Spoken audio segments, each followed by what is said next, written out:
कृषी मंत्री माणिकराव कोकाटे यांना कोर्टाकडून मोठा दिलासा मिळाला आहे। कृषी मंत्री माणिकराव कोकाटेंच्या 2 वर्षांच्या शिक्षेला स्थगिती आलेली आहे आणि शिक्षेला स्थगिती दिल्यानं कोकाटेंची आमदारकी आता शाबूत असणार आहे। कमी उत्पन्न दाखवून सरकारच्या 10% कोट्यामधून घर घेतल्यामुळे कनिष्ठ न्यायालयाने कोकाटेंना 2 वर्षांची शिक्षा दिलेली होती।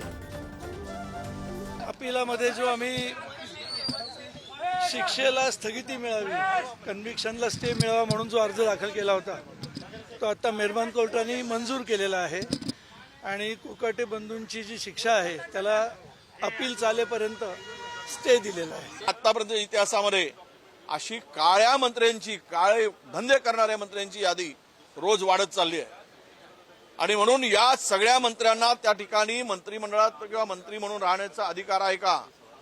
त्यापुढे धनंजय मुंडेचा राजीनामा झाला, कोकाटेंचा बाकी आहे।